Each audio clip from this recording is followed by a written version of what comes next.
Hey, what's up, guys? The Political Junkie here. Hopefully, I can get through this whole video with no interruptions.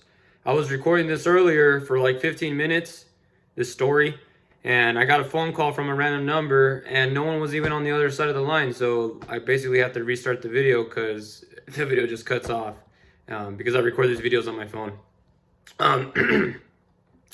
So this story I'm covering is an article from the New York Times. I think I saw Bernie Sanders shared it on Twitter, and I thought it was really interesting. It basically shows that when the minimum wage goes up, it doesn't necessarily mean that jobs are going to be lost or that there's going to be other consequences that you always hear, like the prices going up and stuff like that. So I've already read through most of this article because I was covering it before. I had to delete that video. So I'm going to try to go through this quickly. Article from the New York Times titled, "As Push for Higher Minimum Wage Grows, New York Offers a Test Case." Fed research suggested higher minimum wage did not cost jobs in border counties. Industry level analysis and real life stories back that up with caveats. So yeah, there's a little bit of caveats, and we'll discuss them as we go further. But basically, yeah, the article talks about because in New York they've raised the minimum wage since the year 2012, and they compare like the rise of wages in border counties from Pennsylvania. So there's some counties that are right next to Pennsylvania. So like New York's right here, Pennsylvania is right underneath it, and they just compare like the employment rate with the rise of wages, basically. So Meters, a cozy diner nestled in New York's southwest corner, has seen its labor bill skyrocket in recent years amid steady increase in the state's minimum wage. To cover the cost, its owners have lifted menu prices and bought new equipment, including the mixer that allows them to churn out their 26 varieties of pie more efficiently. But with businesses booming, they have avoided laying off workers or cutting back on hours. So yeah, that's one thing that I think is really important too, is that you hear all the time that our economy is the best it's been in a very long time, and that businesses are booming. The problem is that wages are being stagnant. So I think one of the best times to test hiring the minimum wage would be right now, when businesses are doing really well and the economy is doing really well, because wages have been stagnant for decades for workers, while the wages for the very wealthy have gone up and up dramatically in the past few decades. As the federal push for a $15 minimum wage gains momentum, local examples offer insight in how hefty wage increase might work and whether concerns that higher pay could lead to job income losses for vulnerable workers are justified. Unemployment is at a half-century low, yet wage growth remains moderate and inflation is muted, making this a unique and potentially optimal environment in which to test higher wage floors. So yeah, exactly as I was saying, the environment we have right now with the economy is it's like the best time you could try out hiring the minimum wage, because we have such low unemployment. Businesses are booming, the economy is doing really well, but wage growth has remained moderate. And yeah, so if you were to like to see the amount of wealth the top 1% has gotten in like the past like 30 years, it's like trillions of dollars, while the bottom 90% has lost something like $900 billion. So when you count inflation, the average worker, the middle class worker, the lower middle class worker, they haven't gotten a rise in wages at all. And one of the simplest solutions is to just raise the minimum wage. That's why it's such a debated issue. So continuing on, New York's southern border, where Meters sits, is one useful case. The state has been gradually lifting its minimum wage since late 2013. So now that it stands at $11.50 and is set to hit $12.50 by 2020. Fast food workers earn even more, currently at least $12.75. Pennsylvania, merely to the south, has stuck by the $7.25 federal minimum. The discrepancy has created a sort of a natural experiment.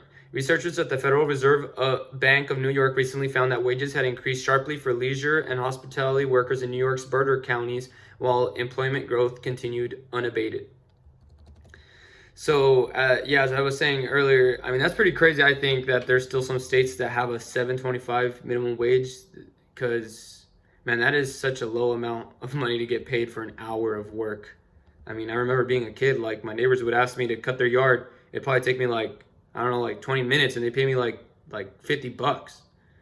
But yeah, you work for an hour and you only get $7.25. And the basic underlying theory behind it is that if you work a full-time job, you work 40 hours a week, you shouldn't be in poverty, because then they're pushing you so that the taxpayers have to come in and help you. So if you don't get paid a living wage, then you're going to be on food stamps, then you're going to be on Medicaid, because you're unable to support yourself with what the work you're doing is paying you, because you work a full-time job, but you're just not getting paid enough to be making enough money to not have to rely on the government. Okay, so their analysis immediately sparked debate. Right-leaning research groups took issue with which counties were analyzed. One was close to New York City and saw two big businesses open, spurring job growth. They also questioned which worker categories were examined. An analysis of the data by the New York Times paired with on-the-ground reporting generally supported the Fed's findings. Wages shot up in the New York southern counties, especially for low-earning workers, compared with 2012, just before wage floor increases were announced. While adjustment to higher labor costs has not been painless, the pay increases did not consistently come alongside weaker hiring relative to Pennsylvania's trend. So yeah, so the hiring trend between Pennsylvania and New York stayed relatively the same, even though New York's minimum wage is like $11.50, while Pennsylvania stayed at $7.25. And I'm looking at a graph. I'll probably put this article in the link description.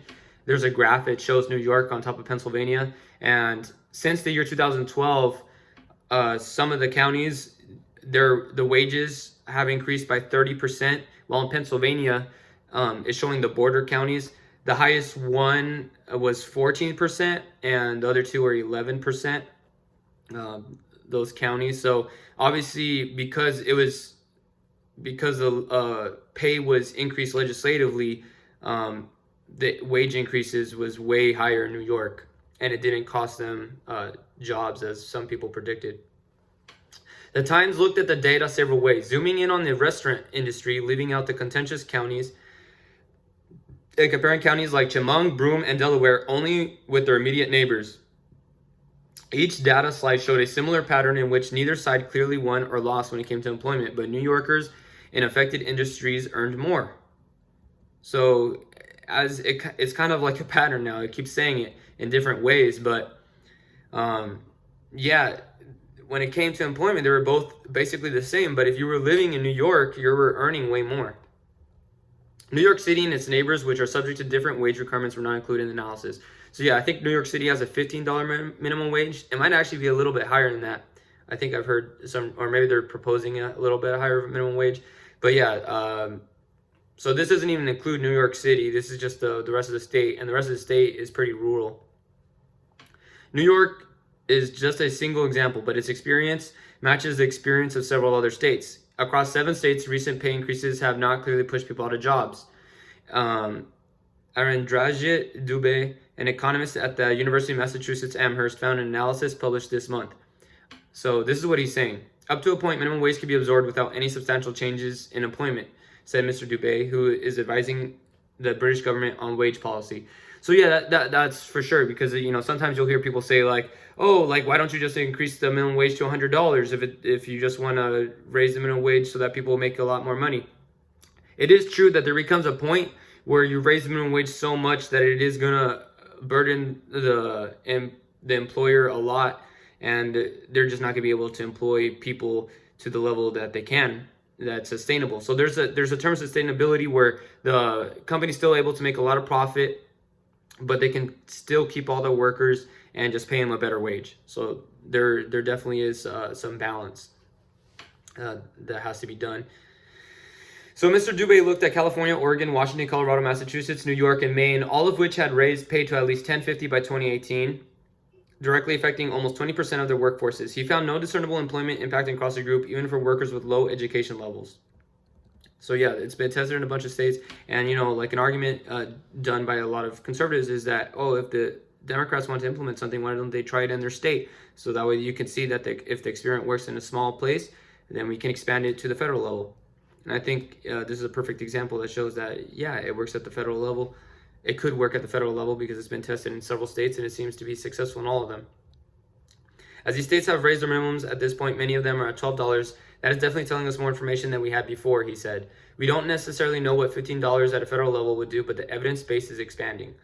The fact that job losses are not rampant does not mean that a higher wage floor is painless. Evidence suggests that businesses cover higher labor costs in one of three ways, Mr. Dubé said: taking a hit to profits, improving productivity, or raising prices. So I'm going to talk about these three ways that he says that businesses have to cover for it. So one is taking a hit to profits. So I think this one, it depends on what kind of business it is, like whether I sympathize with them taking a hit to profits. If it's like Amazon, which for a long time didn't pay their workers a living wage, while the owner has over $100 billion. I mean, if he could pay like all of his workers $100,000 and he would still be a billionaire. So for him, I don't feel too much about him taking a hit to profits. But if you're a small business owner, you only have like 10 employees, you're just running like an ice cream shop or something, I sympathize a lot more with that one, with them taking a hit to profits, because that means like the CEO or the owner of the company, they aren't making like billions of dollars. So I sympathize with that. So there could be something done with how the minimum wage is implemented there. Perhaps like if you're a small enough business, like the government fills in the rest of the money that you would need to cover your employees. So then the second one, improving productivity. So I actually see this as a good thing. If the company is able to improve productivity so that they're creating more things in a faster period of time. Like the other one, they got like this like special blender to make the pies quicker and stuff like that. I think that incentivates intuitivity, like being more intuitive, because I mean, this is also like a conservative argument. Like the free market, is supposed to create competition. It's supposed to, the company that can do the most productivity is going to win out. But here you see that when you increase the minimum wage, they have to think, okay, how am I going to be able to save the most money possible? So that in turn, they have to improve their productivity in some way or another. So they're investing in better technology. They're trying to improve their business to get more of their things out without spending as much money. So it forces them to be more productive with what they're doing. And then raising prices. So I think it talks about this later, but yeah, I was reading an article a few years ago that said like for every dollar the minimum wage goes up, it's about 10 cents that prices will rise. But so let's say it goes from $10 to $15. That's a 50-cent increase in prices, but the $5 is way better than that 50 cents that you're having to pay. So it heavily outweighs the cost that you're going to be paying. Comparing Chautauqua County with Pennsylvania neighbor Erie County explains how employers adjust. The counties are similar. Both sit on Lake Erie's steel gray shore and are home to rolling fields of Concord grapes, seasonal hotels, and wineries. Restaurants in Chautauqua have seen annual pay climb by about 30% since 2012, the year before the first minimum wage increases were announced. Those in Erie have climbed by just 14%. So this is how I was talking about the chart. Restaurants in Chautauqua have continued hiring since then, government data show. The economy is strong, and that has relieved the pressure, I think, and the impact, said Bob Bentley, who worked at Meters and helped manage the diner, which his wife Sheila owns. So yeah, as it's been pointing out, the economy is strong. So if there's a time you want to test out raising the minimum wage, right now is the time to do it, because the businesses, they're not going to struggle as hard being able to pay their employees a living wage, because right now is a good economic time and they're able to pay their businesses.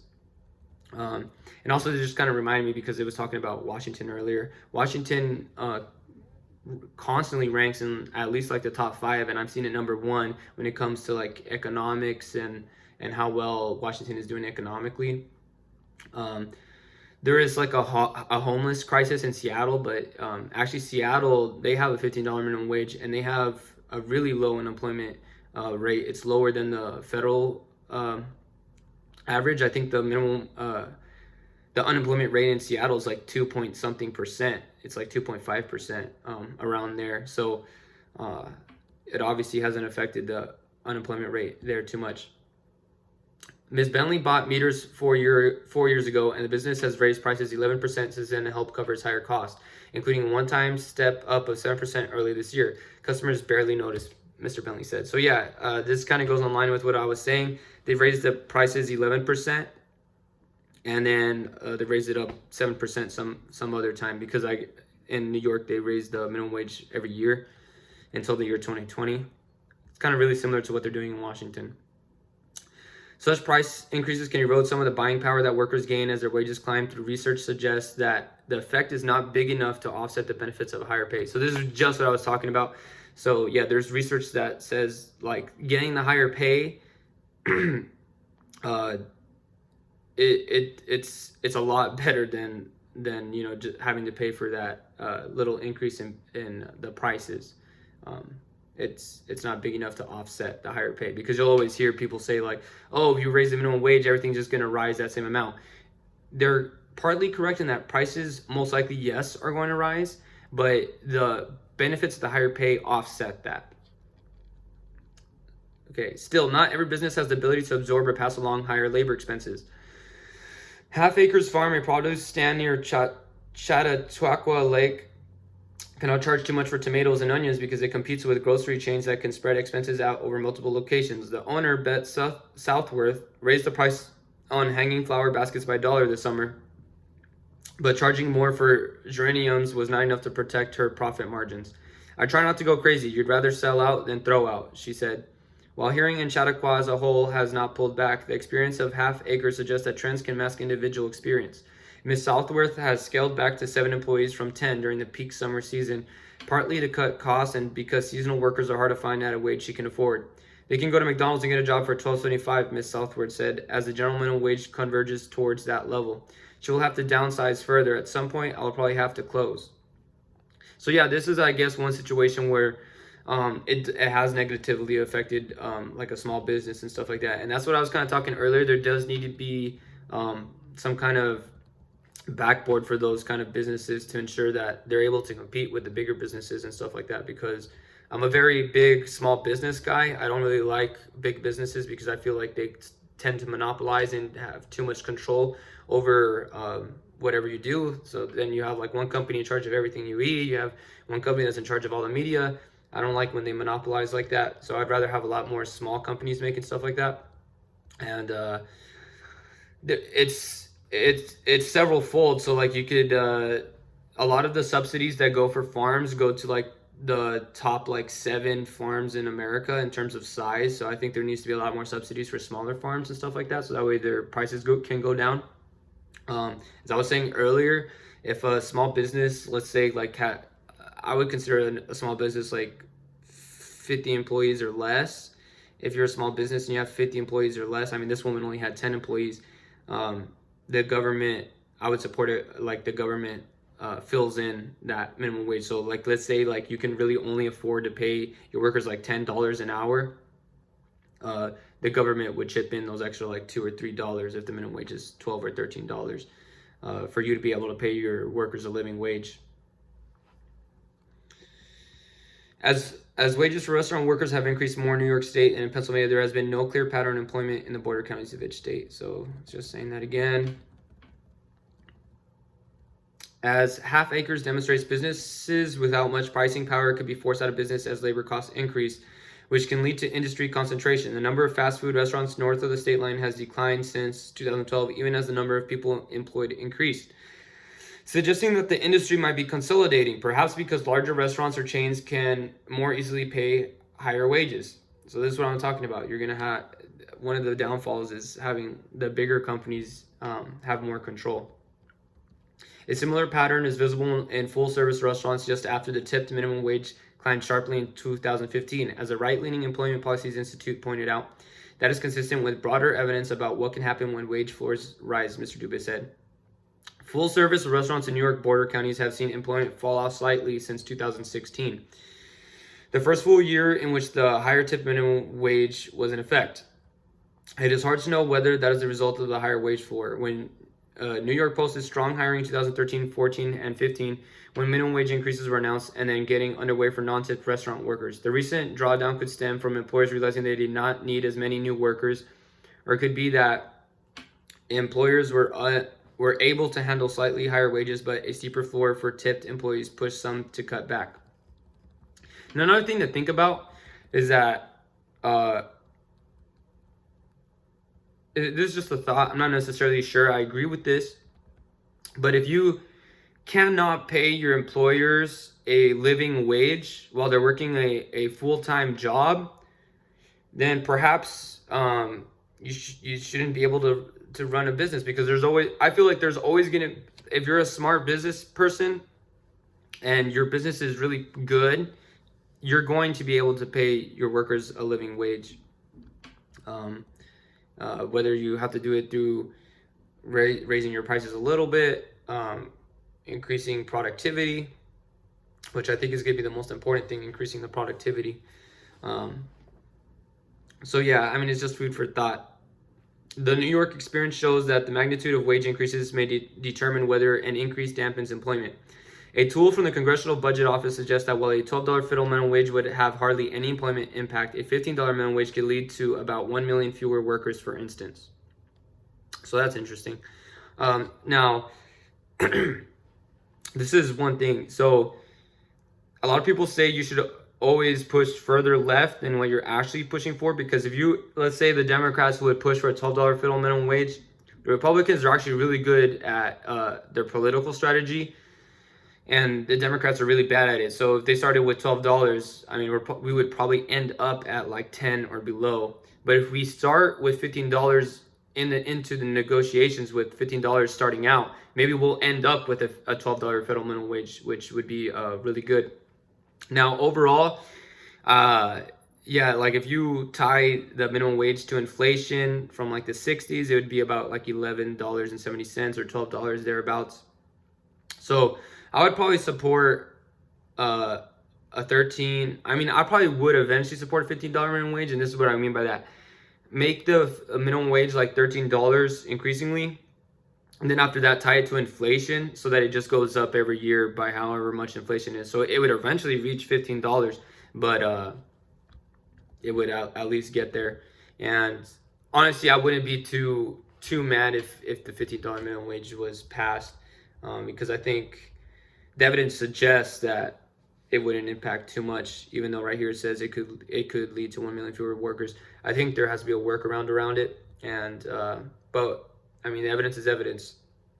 So while evidence across a number of states seems to support the idea that low-wage workers have mostly benefited from recent pay increases, Mr. Dubé cautioned that minimum wage had not risen to $15 yet in most places, so some workers could be hurt when the thresholds climb to that level. David Newmark, an economist at the University of California, Irvine, warns that results in New York and other high-wage states could not necessarily map out to other regions. You start talking about southern low-wage states where low-wage workers aren't evenly distributed across industries, and you have fewer and fewer avenues of adjustment, he said. And if New York proves one thing, it may be that policy will not necessarily be popular just because it does not lead to job losses. This stuff gets decided based on New York City economics and gets translated out to the countryside, said Fred Johnson, the third-generation owner of John Estate Winery and a leader of the local Chamber of Commerce. Across Chautauqua County, several people, business owners and workers alike, said minimum wage increases determined for the state and championed by Governor Andrew Cuomo, a Democrat, are a one-size-fits-all policy that were not made with tiny hamlets in mind. Chautauqua has typically voted for Republicans in recent elections for governor. Mr. Johnson said he and his colleagues were less concerned with an immediate loss of jobs and more worried that the area would gradually become less competitive. I'm not going to not staff my bar. I'm not going to not pick my grapes, he said, but overtime businesses that can step over the border will, he thinks. That's why upstate New York has lost jobs. Forget overseas, it's to North Carolina, Pennsylvania. So this to me I don't feel like I really agree with this guy saying, because he's saying that New York has lost jobs when we were just looking at the evidence that it hasn't. And he's saying that the work is going to North Carolina and Pennsylvania. I mean, if you're a worker, why would you move to a place where the minimum wage is lower? So that's what I'm thinking, because let's say you work at McDonald's in New York, where you're getting paid like $12 an hour. Why would you go to Pennsylvania where it's $7.25? But where I do agree with this guy is that I kind of do not really agree with the one-size-fits-all minimum wage thing, because yeah, most places they have different economic viability. So kind of retouching what I was talking about, I would probably, this is what I would do. Every county in the United States needs to figure out more or less what the price of living is there, and then make the minimum wage a living wage, and then tie it to inflation. So it would probably be different in every county that you go to, but at least locally they'll be able to afford that minimum wage. And I think it'd be healthy for competition too, because then the counties they might even make it higher than that. They might be like, oh man, like the county right next to us, they have a little bit of a higher minimum wage. The people from our county are going over there to work. They're moving over there. Let's rise ours a little bit, and then it has some friendly competition like that, and improving the economy. So that's the end of the article. I'll probably put it in the link in the description. Overall, raising the minimum wage, I see it as a good thing, but there are some caveats, as the article said. So it's just something to think about. I want to hear your opinions. Put them in the comments below. Please like and subscribe. I hope you guys like what I'm doing. Have a great day.